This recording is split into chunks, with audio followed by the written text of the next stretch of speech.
Hello everyone, আসসালামু আলাইকুম। আজকে আপনাদের সাথে আমি একটি চমৎকার জিনিস শেয়ার করতে যাচ্ছি। পিএইচপি ল্যাঙ্গুয়েজ ব্যবহার করে আমি দেখব কিভাবে একটি রেজাল্ট শিট তৈরি করতে হয়। সাপোজ একটা স্টুডেন্ট, সে এটি মার্কস পেয়েছে 80, সো সে কোন গ্রেড পেয়েছে, সো এটা দেখার জন্য চলেন আমরা কিছু কোড লিখি। প্রথমে আমরা পিএইচপি ল্যাঙ্গুয়েজ ব্যবহার করব। পিএইচপি ল্যাঙ্গুয়েজের জন্য প্রথমে আমাদের লিখতে হয় পিএইচপি। যেহেতু এটা আমার উপরে দেওয়া আছে, সো আমি এটা এখানে লিখছি না। তো আমরা স্টার্ট করি। তো আজকে আমরা এই এলস ফাউন্ডেশন ব্যবহার করে আমাদের রেজাল্ট শিটটা তৈরি করব। সো প্রথমে আমরা একটা ভেরিয়েবল নিয়ে নিই। ভেরিয়েবলের নাম দিয়ে আমরা মার্কস, অর্থাৎ এক্সাম মার্কস এটাও দিতে পারি, বা আদার্স মার্কসে দিই, শুধু মিড টার্ম মার্কস এটাও দিতে পারি। মিড হাইফেন ব্যবহার করে টার্ম মিড মার্কস ব্যবহার করি, সবচেয়ে বেশি মার্কস। ওকে, আমরা একটা ভেরিয়েবল নিয়ে নিলাম। ভেরিয়েবলের মান আপাতত আমরা কিছু দিতেছি না, তো আমরা ইফ এলস কন্ডিশন ব্যবহার করি এখন। ইফ যদি কোনো স্টুডেন্ট 80 অথবা 80-এর উপরে পায়, সে এ প্লাস পাবে। এটা আমরা আগে সেট করি। মেড স্কোর মার্কস, কেউ যদি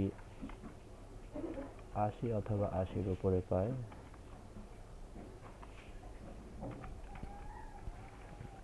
স্টেটমেন্ট হবে ইকুয়াল এ প্লাস।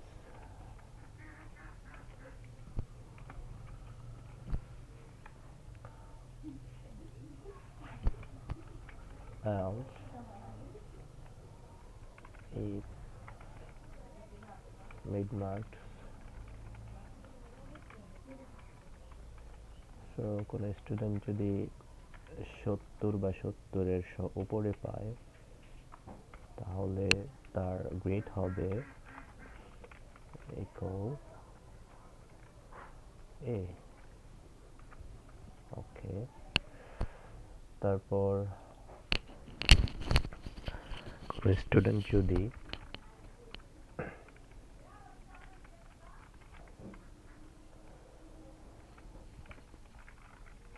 মার্কস, আমরা এগুলা কন্ডিশন সেট আপ করতেছি। সো কোনো স্টুডেন্ট 60 অথবা 60-এর উপরে পায়, তার মার্কস হবে এ মাইনাস।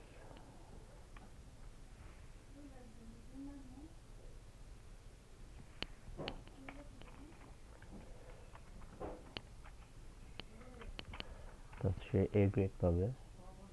ইভেন সে যদি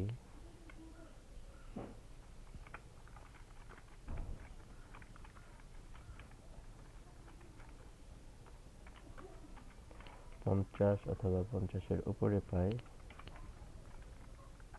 তো তার মার্কস, তার গ্রেড হবে বি।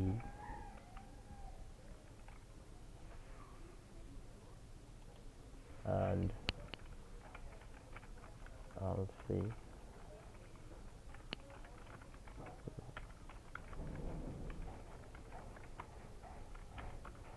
কেউ যদি 40 অথবা 40-এর উপরে পায়, তাহলে তার মার্কস অর্থাৎ গ্রেড হবে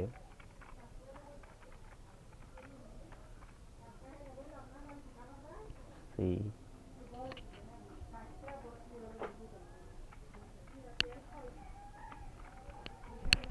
দেন তারপরে আমরা আসি, কেউ যদি কন্ডিশনটা সেট আপ করে নিই।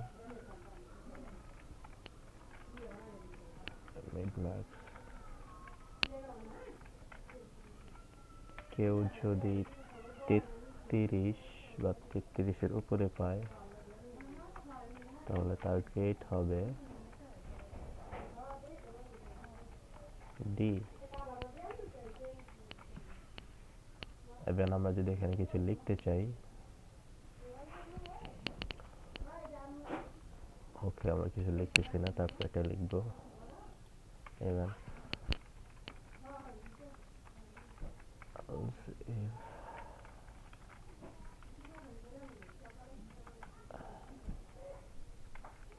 কারো গ্রেড যদি 33-এর নিচে হয়, তাহলে সে ফেল হবে। আচ্ছা, else আমার এখানে আর কোনো কনসেপ্ট করা লাগতেছে না, এটা আমরা বলে দেই you are fail, you need to improve yourself.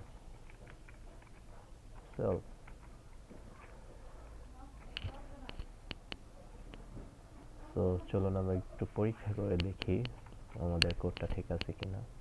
এটা হলো আমাদের আউটপুট সেকশন, এটা হলো আমাদের কোডিং সেকশন। সো আমরা এখন মার্কস ইনপুট করে দেখি কি অবস্থা। আমরা 8 ইনপুট করি, মার্ক যদি 8 পাই তাহলে আমরা রান করে দেখি কি হয়। সে A প্লাস পেয়েছে, অর্থাৎ 8 পেয়েছে। আমরা যদি 85 দিই বা 85 মার্কস A প্লাস পেয়েছে। যদি আমরা দিই 70,